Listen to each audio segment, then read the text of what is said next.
ku Ghetto TV koli live and clear nze nawe terinomu yategedde kiki naye abantu essanyu lugiro okubatta jjukira nti olunaku olwaleero kooti bwebadde esalawo ku ggoye ekibiina kya National Platform ani nnyini kyo ani president kinaasigaza erinnya oba nedda nze naawe yembeera egyolaba oluvannyuma lwa email gye tulinda bannamateeka okuva mu kibiina kya National Platform bajja kuba batubuulira era nga ne president yennyini Robert Kyagulanyi Ssentamu omubaka wa Kyadondo East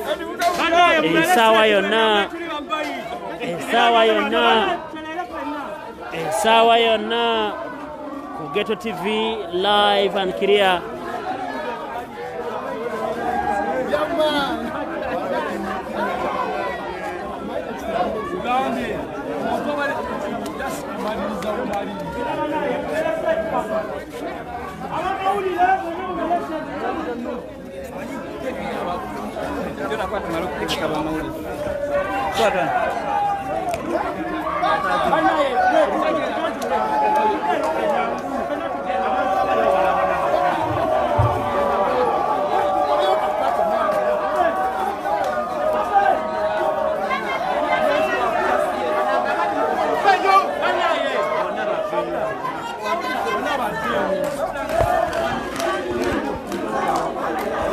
Ku Ghetto TV koli live and clear. Ku Ghetto TV koli ku Ghetto TV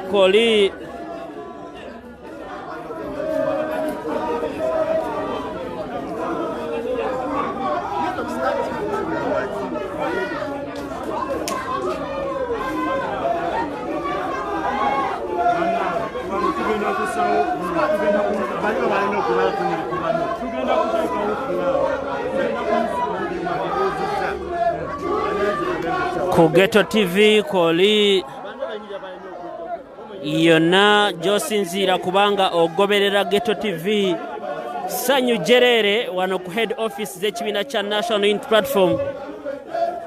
Sanyu Jerere tulinda tulabe ebivudde mu kooti lunaku lwa leero.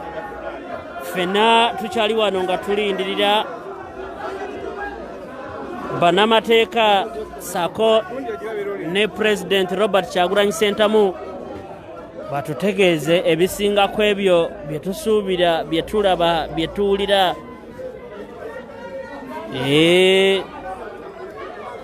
Tegeeza munno nti essaawa yeeno, tegeeza munno, tegeeza munno, tegeeza munno.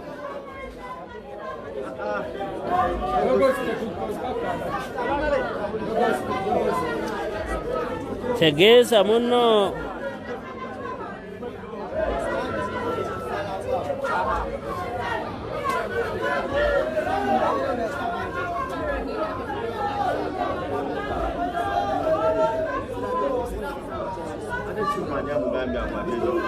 Together.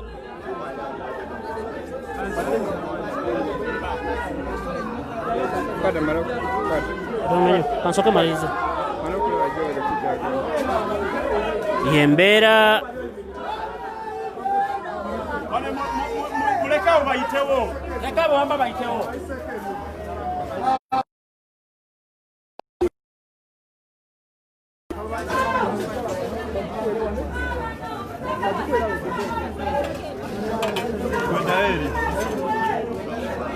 Ku Ghetto TV koli olunaku olwaleero ensi yonna teyina kirala kyerinda enkya ya leero, teyina kirala kyerinda enkya ya leero. Ensi yonna eyagala kumanya kiki saliddewo eggwanga Uganda ku lugendo lw'ekibiina kya National Unity Platform. Obukulembeze bwakyo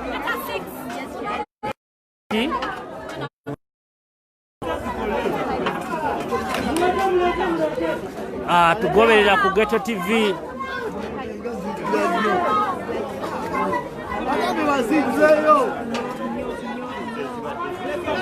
ag'omunkubo galaga nti omusango gugobeddwa.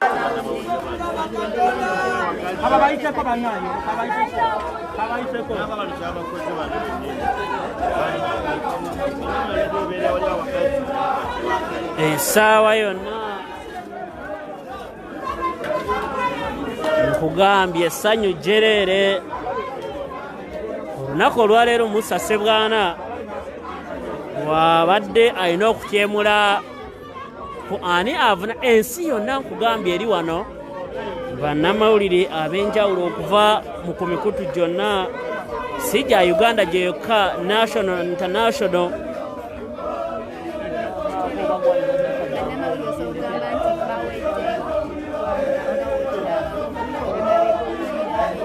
Yembeera ku Ghetto TV kwokka nakugamba nti eddoboozi liri eryakwatibwa ku mumwa, eddoboozi eryakwatibwa ku mumwa olusanga wano ku Ghetto TV.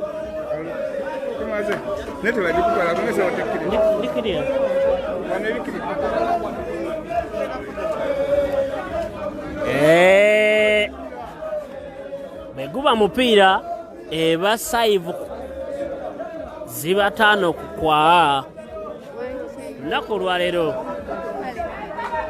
Lunaku olwaleero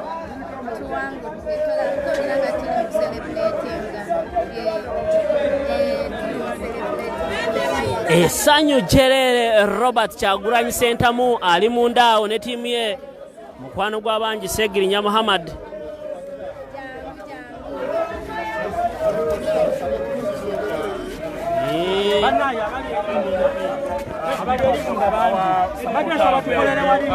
That in this case may defeat us, but it's very, we are very. Kugambye enkya ya leero ssanyu jjereere, bamuyita Miss Update, atandikiddewo okuba updatinga. Nkugambye ssanyu jjereere, omuvubuka omuto Robert Kyagulanyi Ssentamu atambula n'emikisa mu buli kimu, atambula n'emikisa mu buli kimu. He is the man you can't stop in his action. Ekibuuzo ekinene kya 221 ebisinga Bobi Wine bimwanguyira. Robert Kyagulanyi Ssentamu ezo kamera zonna zirindiridde ekigambo kya Robert Kyagulanyi Ssentamu ne bannamateeka be. Ezo kamera zonna z'olaba zirindiridde okwogerako eri bo. Omukulu eyayonsa Robert Kyagulanyi Ssentamu yamunaaza olweza mu buli kimu okuviira ddala mu mwaka ogwa 2017 wali nga yakatandika olugendo lwe. Okuviira ddala wali mu 2017 yakatandika olugendo lwe nga MP w'Ekyaddondo, aseeyeeya buseeyeeya. Abasinga kye balabanga ekizibu akiwangula buwanguzi. Abasinga kye balabanga ekizibu Robert Kyagulanyi bimwanguyira bwanguyizi. Olugendo olunene lwayekedde Gambalagala ye 2021. Jjukira nti ennaku z'omwezi nga 3, ennaku z'omwezi nga 3 omwezi ogwa Novemba 2021 agenda kubanga yeewandiisa avuganye ne General Yoweri Kaguta Museveni myaka 35 ng'ali mu bukulembeze. Ezo embuutu z'owulira n'okwetala kwolaba ku kitebe. Teri kuzikiza nnyo, tuli basanyufu nnyo ti ekintu tukiwangudde. Lino tafaalidde nnyo ku struggle yaffe gye tuzze tulwana, because tubadde mu panic. Abantu bonna nga beeberaliikirivu nga bagamba nti munange Segirinya bayinza obadiikira eyalinga nti muliwo irigo, but now tewali kuwanaanya kwonna, we tuli mu mateeka era tugenda maaso n'okumobilizinga akaluka pulezidenti waffe wa Uganda addako Honorable Robert Kyagulanyi Ssentamu ewatali kuzikiza.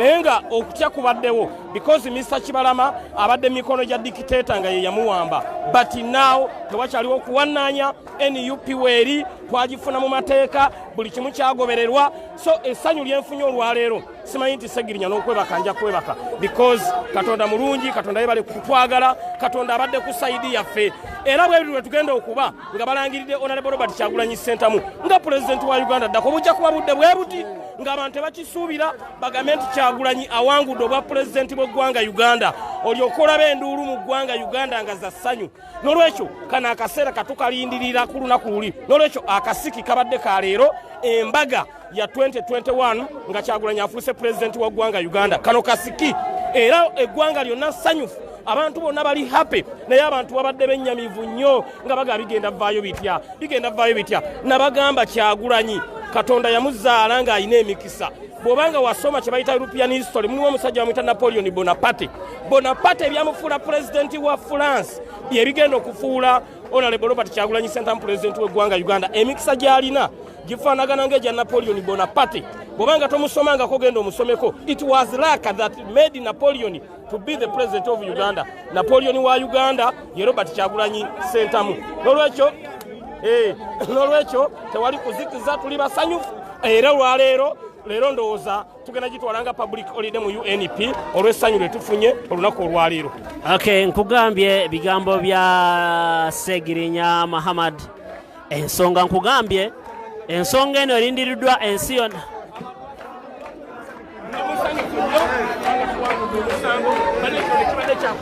nkugambye olunaku olwaleero mu byafaayo abasajja wabaddewo obunkenke okuva mu bitundu byonna ekyensonyi ab'oludda oluvuganya gavumenti okuva mu bibiina ebyenjawulo babadde basanyufu nnyo babadde balinze nnyo amawulire gano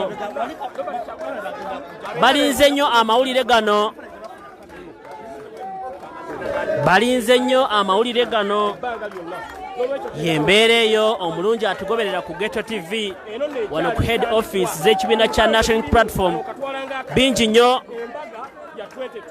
nnyo by'osobola kubanga oyogera ku Robert Kyagulanyi Ssentamu omuvubuka omuto eyatandika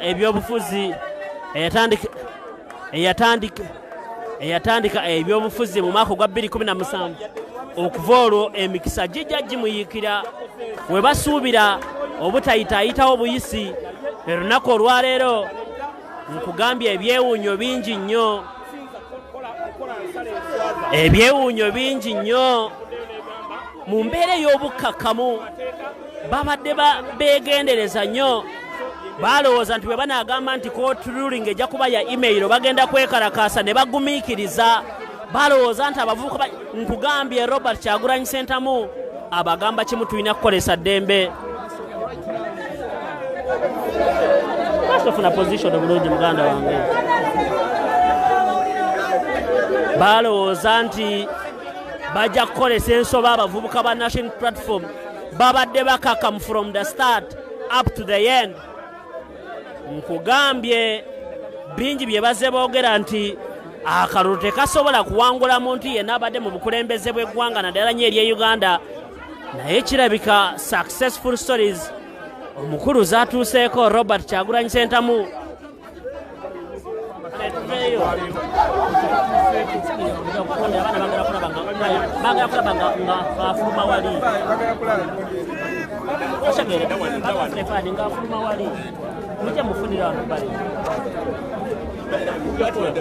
zibadde sitole nnyingi nnyo zazze awangula nkugambye okuviira ddala mu mwaka gwa 2017 Robert Kyagulanyi Ssentamu abadde muwanguzi yasooka n'abakuba by election zalinnya ezisigadde ne bazisazaamu ne guno gujwa tebaddanga mu kulonda mu by election yonna by election bwe yaziwangula okulonda ne bakugjawo lunaku lwaleero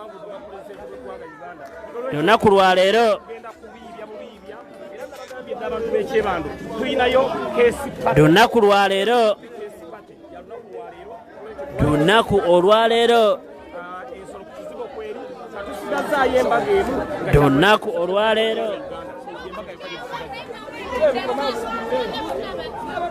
lunaku olwaleero nkugambye Robert Kyagulanyi Ssentamu omuvubuka abaddeko amaanyi ag'enjawulo n'obuwanguzi wotamusuubira kuyita abaga nti tetulina kusika muguwa abalala ne bamunyooma mu ango eyo naga nti nze nkolesa mateeka nkolesa ddembe mu ddembe lye limufudde buli kimu asobodde okubanga ensonga zonna azituukako ng'akolesa bukkakkamu nkugambe bwe yawangula by election zonna ze yali yeetabyemu okulonda ne bakujjawo by election ne baziyimiriza akalulu ke hoyima kokka ke yayingiramu naye oluvannyuma lw'okusika omuguwa okw'amaanyi okwaliwo wakati w'oludda oluvuganya gavumenti Robert Kyagulanyi Ssentamu yasalawo kubanga akola ogugwe n'anoonya akalulu n'avaawo oluvannyuma abaakakwasibwa okkakuuma tebasobola kubanga bakola gwabwe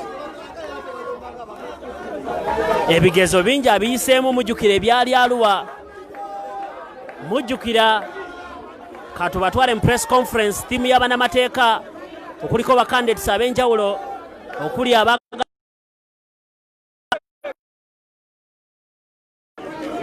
ttiimu y'abannamateeka yiyo eyingirawo katubazzeeyo nate tulabe embeera nga bwegenda otambulira ddala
Did you check all the notes inside?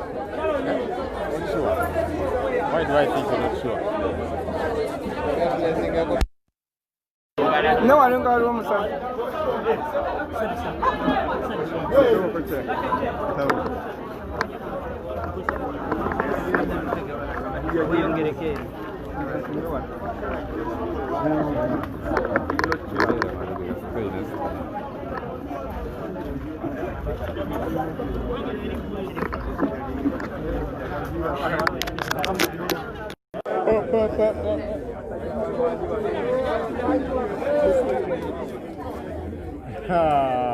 Sebo kazi. When did you? When did you come? Welcome, welcome.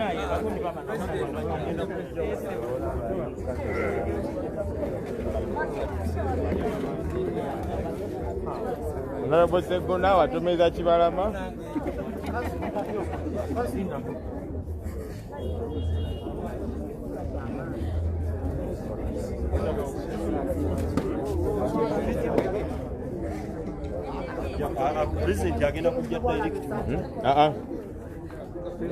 We actually need a seat for him. Chuma. Tagenda kuja direct. Kubanga lawyer agenda okusoka. So we need to prepare a seat.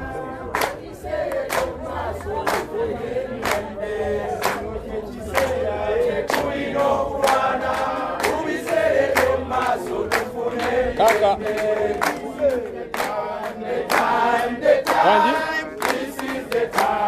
This is the Kawano, so when I go into the public, then Gajamba. Nkahi.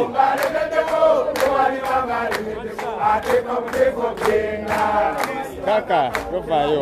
This is the Kawendi.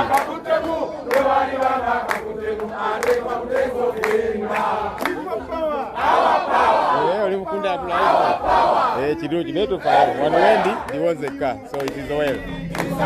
Kaka na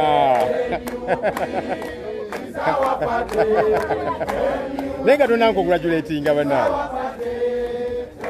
I so congratulating everyone.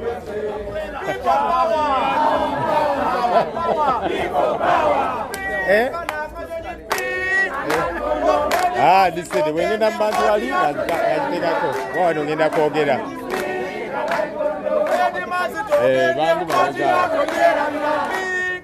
At least today.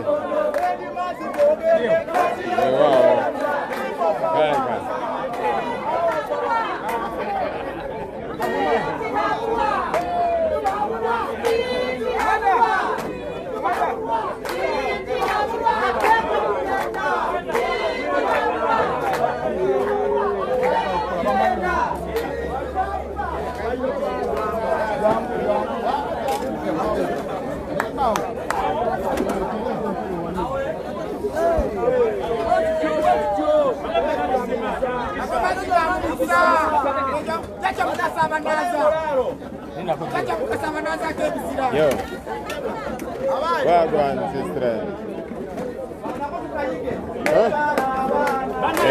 Kibalama, how do you do it?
Ati beba tusibye.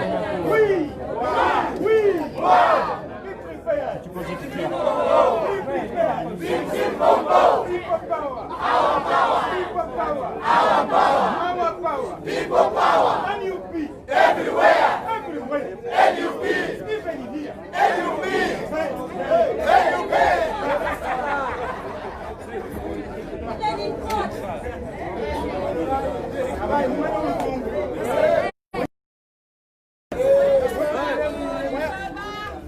When the struggle is over, we shall wear the victor's crown. We shall wear the victor's crown. When the struggle is over, we shall wear the victor's crown. In the new Uganda.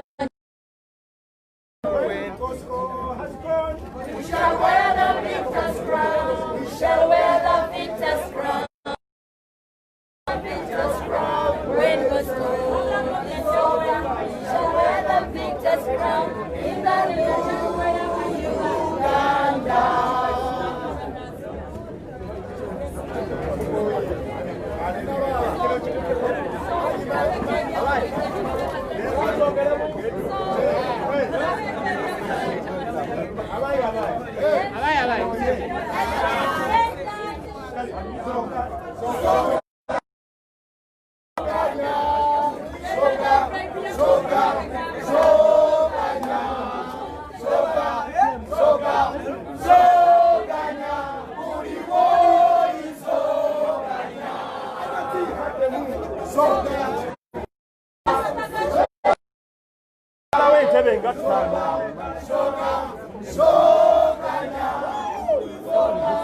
Agenda kuvaayo atunge kyaba kirina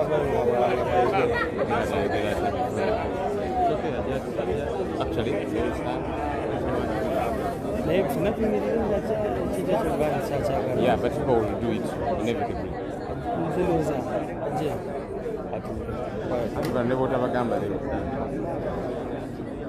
banange jangu. Hello? Hello?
Olutalo nga luwedde tuliyambale ngule tuliyambale ngule tuliyambale ngule olutalo nga luwedde tuliyambale ngule tulivimba mu Uganda. When the struggle is over, we shall wear the victor's crown. We shall wear the victor's crown. We shall wear the victor's crown. When the struggle is over, we shall wear the victor's crown in a new Uganda. People power. Our power. People power. NUP. Everywhere. Everywhere. NUP. Let's just sing the national anthem before you sit. Oh, Uganda, may God uphold thee. We lay our future in thy hands. United, free for liberty, together we'll always stand. Just before you sit, let me invite the Honorable Nabila Nagai Sempala, on whom blessings have just fallen, blessings of water, sorry, to come and lead us in prayer.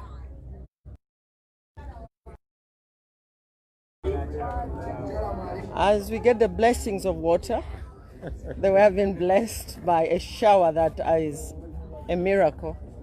I want to take this opportunity, Mr. President, to give God the thanks for what He's done for this country. Let's humble ourselves and pray. Fellow citizens, everyone in Uganda, all well-wishers in the diaspora, Africans in general, we thank God for this day.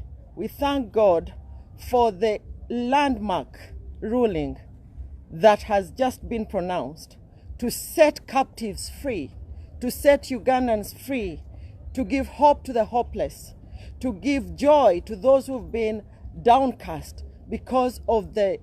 Thank you. Today is a great day for all change-seeking Ugandans, and it's a time for us to rejoice.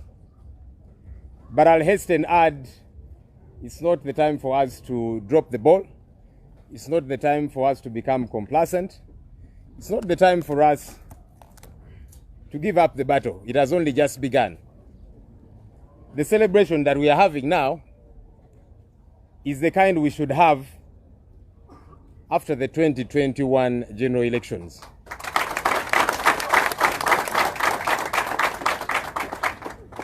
And for that to happen, it can only mean that we just get set, we brace ourselves for a lot harder work This, in my view, is not the heavy lifting. There's still a lot of heavy lifting that is coming our way. But let's get ourselves ready. The Lord is on our side. He has showed us that He is clearly on our side with this first victory. Let's keep moving forward. We, as you all very well know by now, the court case against NUP and its leadership has been dismissed with costs.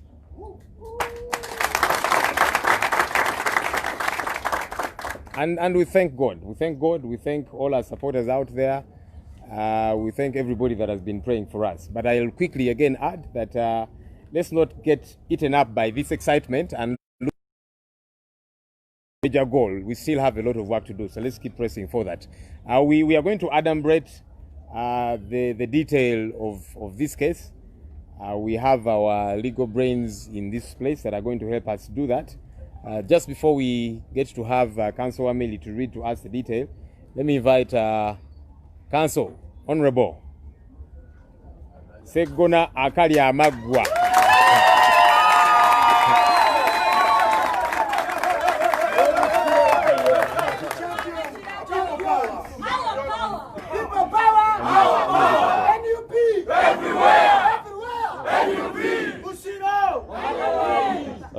A people power, and our power, NUP, everywhere. And everywhere. NUP. Mr. President, in our midst, and the Deputy President for this region, and your entire cabinet, and the lieutenants and generals present, all our field force commanders and soldiers, it gives me great pleasure to present the judgment and decision of the High Court of Uganda in this landmark. First, to the legal advisor, who is the head of the docket, to you, Your Excellency, and the entire country, because everybody is glued onto the television to receive this. As team leader, I was only given the assignment of leading the forces that I seek your permission to introduce. First, our Secretary General, David Lewis,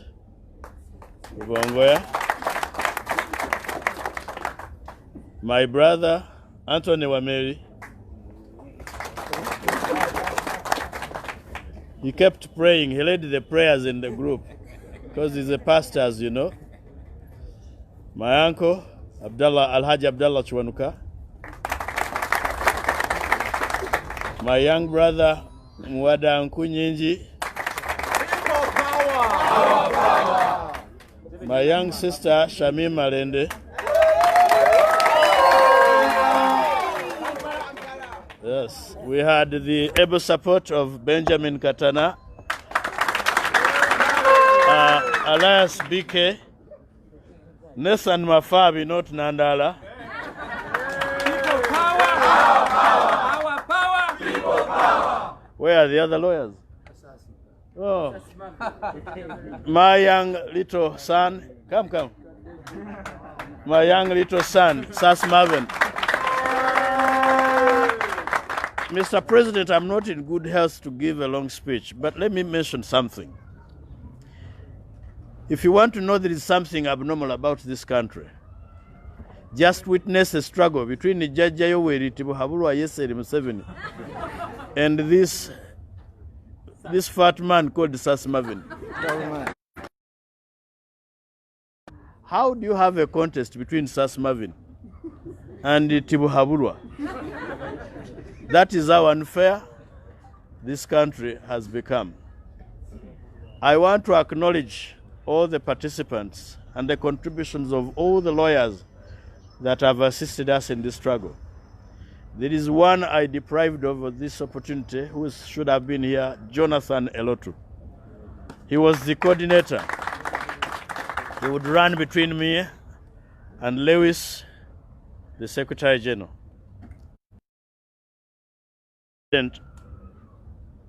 The last thing I want to say Yes, the gentleman was seeking permission to go back and he's permitted. And that is what it should be. Mr. President, the struggle is not over. But this was a struggle against the people of Uganda. The people of Uganda continue in the struggle to break the chains that have enslaved them in their own country. I do not want to say much.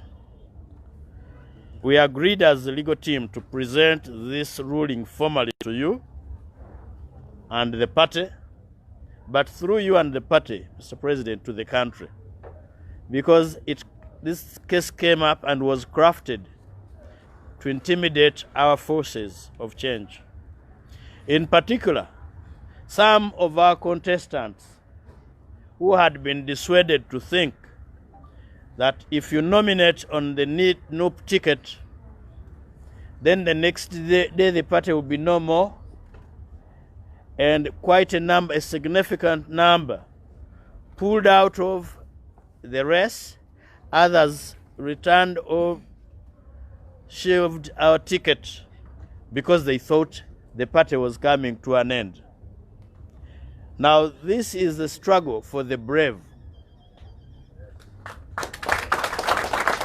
I therefore want to congratulate those that have remained brave and committed to the cause.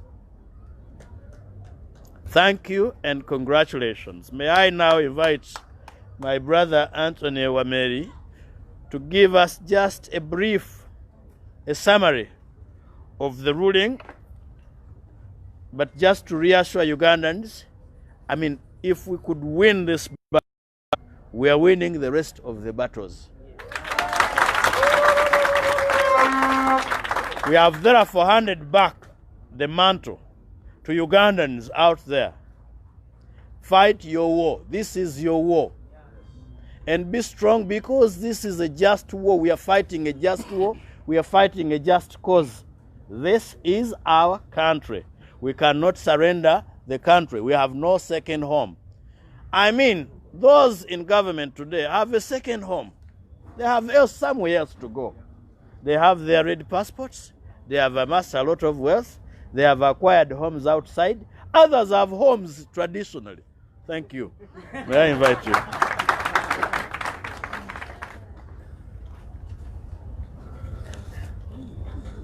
Mr. President, Wameri Anthony is my name. If this was the Champions League, it would be PSG versus Manchester United.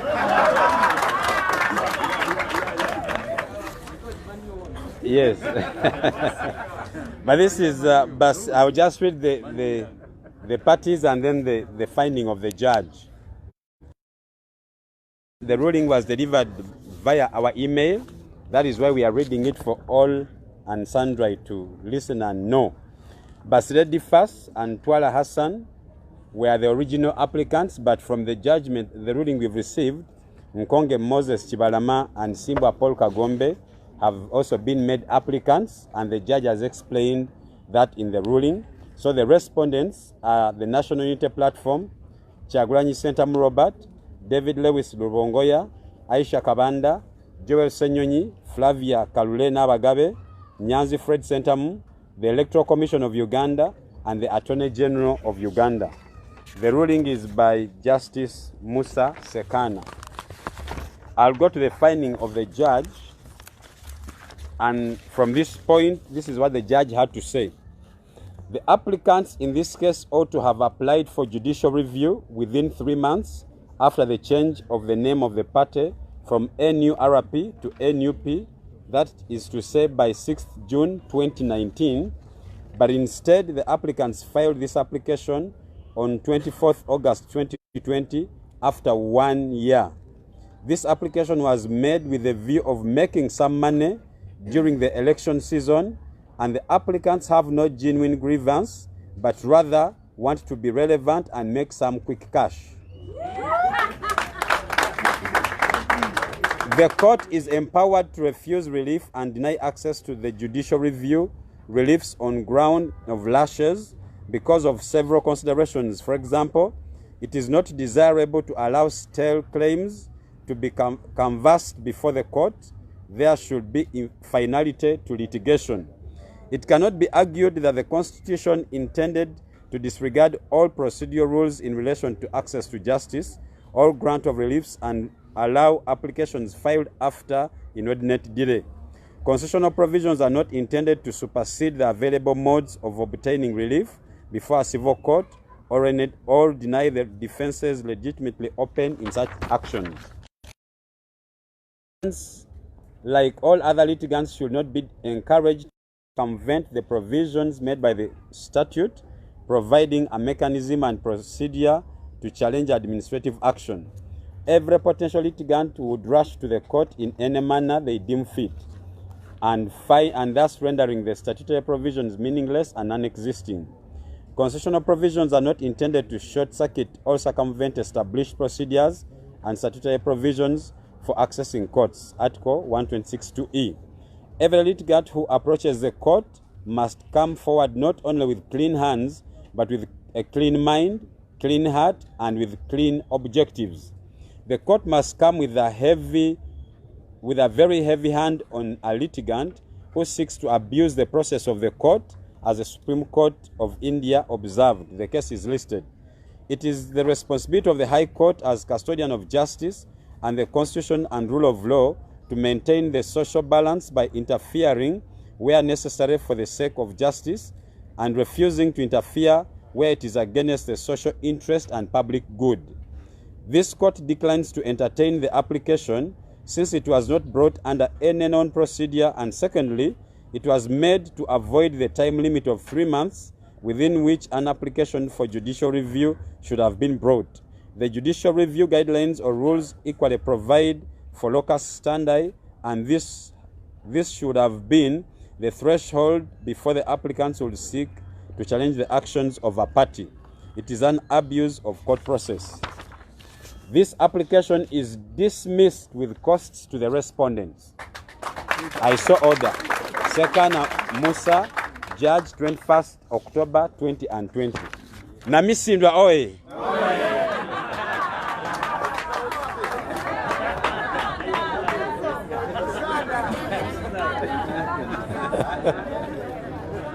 Thank you, Councillor Wameli.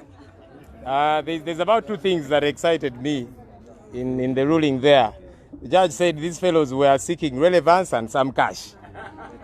Luckily for us, the judge has made sure we get some cash. So, Mr. President, the Muda Kumuda fundraiser is now going to work properly. All right, let me invite the now undisputed President of the National Unity Platform,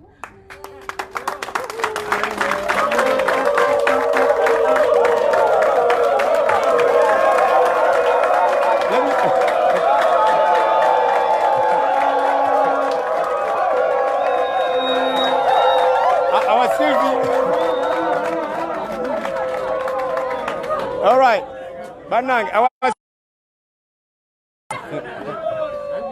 I said the undisputed president of the National Unity Platform and the incoming president of the Republic of Uganda.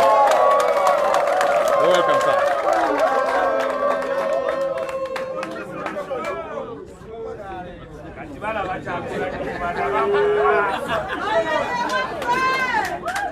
People power.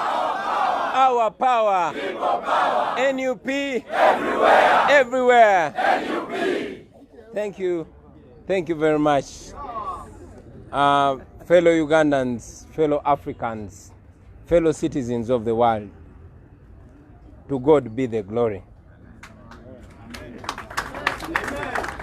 While we celebrate, while we thank God for this historical judgment, we must be reminded that this was indeed a bogus case. We told the world that this was a bogus case, and we are very glad that the judge agreed with us. Now we can see that this case was brought to cut our speed. This case was brought up to vulgarize us as the National Unity Platform. This case was brought to antagonize us. And in my opinion, our detractors in many ways achieved their intentions. As it has been informed to you, we lost more than 50 candidates who were not sure whether or not the legality of the National Unity Platform will be upheld. It was the intention of the state through security agencies to cast doubt about us as NUP, and yes, to make sure that not as many as it would have been nominate under the National Unity Platform. I want to salute the comrades that had faith in us. You are the real heroes, you are the real revolutionaries. Martin Luther King said that faith is taking the first step, even if you don't see the entire staircase. You comrades took the first step with us, and I can guarantee you that we shall take the last step together. Now, without a doubt, we are the National Unity Platform.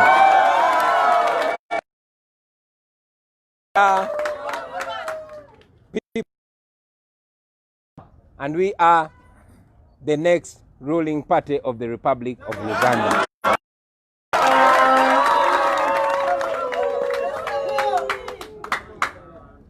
We have been in communication with many comrades who opted to run as independents because of the doubt they had. I have a message for you, comrades. Yes, you've been reaching out to us, telling us that you are with us. And now I encourage you to come out even more comfortably and confidently and associate with us. Our arms are open wide for you. To you, the comrades that stood with faith, let's continue empowering and encouraging and being the embodiment of faith and the representation of faith. We are now here. To fellow Ugandans out there, continue believing in the truth. Because yes, the truth we stand for, and at the end of the day, truth shall prevail. We know that we live in a country where institutions have more or less died. But again, we are glad to know that even in rotten institutions, there are still those Ugandans that will stand for values, and we applaud them. To fellow Ugandans out there, I want to take this opportunity to announce once again to you that on the 3rd of next month, I, Kyagulanyi Ssentamu, will be nominated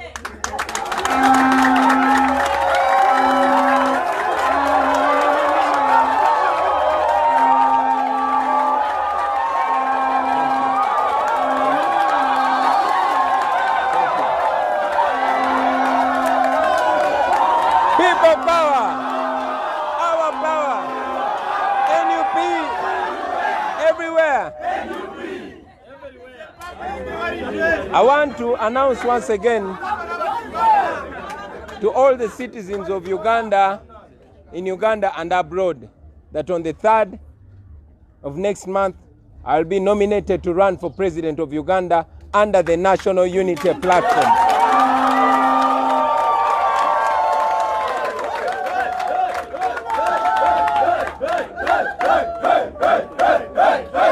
People power, our power. NUP everywhere. And while we celebrate, comrades, we should be reminded that this is not the end but just the beginning. This is not to mean that Uganda is as democratic as should be. But this judgment under these circumstances should communicate to you that a declaration in our favor is possible and indeed will be achieved. So for those who are still doubting that we shall not be declared as winners of the presidential election of 2021, this should inform you. I thank you.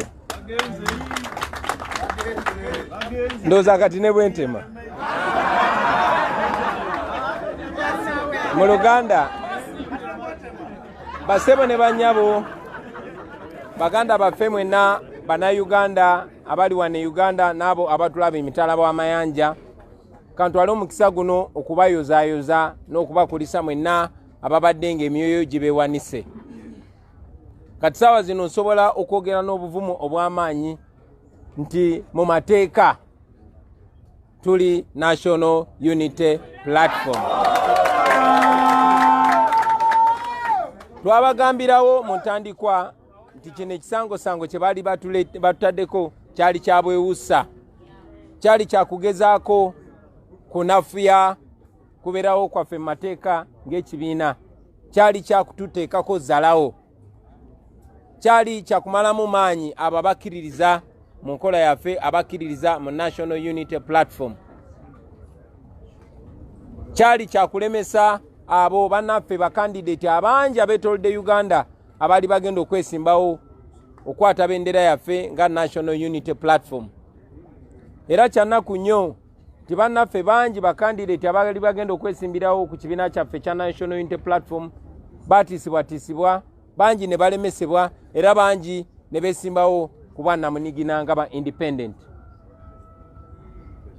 Naye ate era mu mbeera y'emu njagala okussaamu ekitiibwa ennyo bannaffe abo abaabeera n'okukkiriza ne bakkiriza mulamwa gwe tuliko wakati mu kutiisibwatiisibwa, wakati mu butamanya ki ekiddako, ne beesimbawo okwata bendera ya National Unity Platform. Bannange muli bazira nnyo. Obubaka bwennyina eri baganda baffe abo abaatiisibwatiisibwa era ne beesimbawo nga ba independent, newankubadde nga tubadde tuwuliziganya nabo era nga batulaga nti bali wamu naffe, ndowooza kati mukakasizza era tubaaniriza abaganda baffe era emikono gyaffe migule gye muli. Muzikirize ntwale n'omukisa guno okutegeeza abannayuganda bannaffe abali wano mu Uganda n'abali mu mawanga ageetoolodde ensi yonna nti ennaku z'omwezi nga 3 omwezi ogujja nze kennyini kamwa koogera ngenda kutongozebwa era ngenda kunominatingibwa okuvuganya ku bwa pulezidenti bwa Uganda nga nkutte bendera eya National Unity Platform.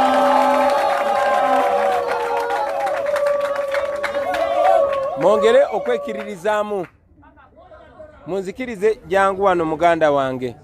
Tulina bannayuganda abateesimbyewo naye nga baagala enkyukakyuka, ng'enkyukakyuka ebali musaayi. Bannayuganda ng'ono muvubuka abatwala n'obudde ne beesala mu kyenyi ne beetuuma National Unity Platform. Muli bazira, muli ba revolutionary baganda baffe ne bweddirayo.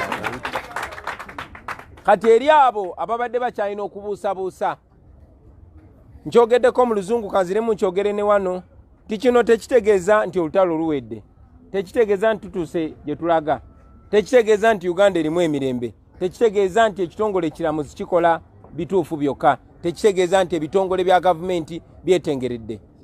Naye ne wakati mu bitongole ebitetengeredde, wakati mu bitongole ebyawambibwa, kizaamu amaanyi nti tukyalinayo bannayuganda nga bo bakyasobola okuyimirira ku mazima. Tuli basanyufu nti nga bwe twabagamba nti kino kisango kyali bogus, kyali kyabwewuusa, tuli basanyufu nti omulamuzi yakkiriziganyiza naffe. Kaakati eri mmwe mwenna abadde bakyabuusabuusa nti wadde tufugibwa bannakyemalira, wadde tufugibwa ku mudumu gwa mmundu, nti okusalawo naddala okwo kw'amazima tekusobola, njagala mutunulire kuno okusalawo mumanye nti ne omwaka ogujja mu 2021 era kikyasobolwa n'amaanyi okulangirirwa nti Museveni tumuwangudde. So n'obugambo obwo njagala obeebaza n'okubakunga mwenna gye muli nti okuva n'olwaleero mutandike okwetegekera ennaku z'omwezi nga mmeka? Ennaku z'omwezi nga mmeka? Ennaku z'omwezi nga 3 omwezi ogujja. Mweteketeke, tugenda kwewandiisa, tugenda ku nomination. Mwebale nnyo, mwebale ddala, kati ndowooza ne bwentema.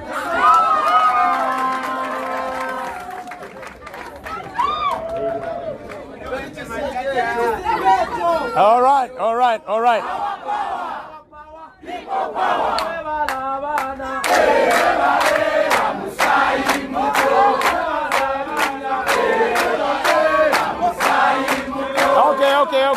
Okay. That's some water. Okay.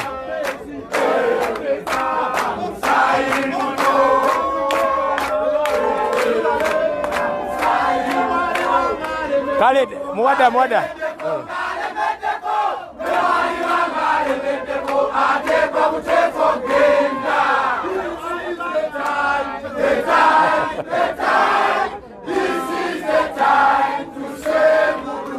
People power, our power, NUP, everywhere. All right. Two hands is that all right. Tweyanziza nnyo sebo. Tweyanzege sebo emunyenye ya NUP drone ya NUP. Andi munaye twakitegeddeko nti drone mu Uganda ebeera munyenye kakati ono drone ya NUP. All right, thank you so very much, ladies and gentlemen. Unfortunately, our team leader has an urgent engagement, but we'll keep interacting with the media. We know that there's many things you'd want to put to us, questions and all of that. But for now, allow us to close this press conference at this. Thank you so much, everybody. Have yourselves a good day.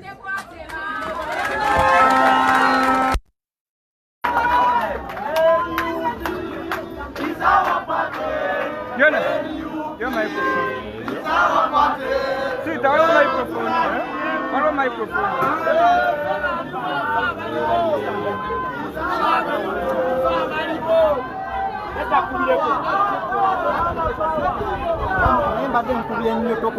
Nende kuchoto.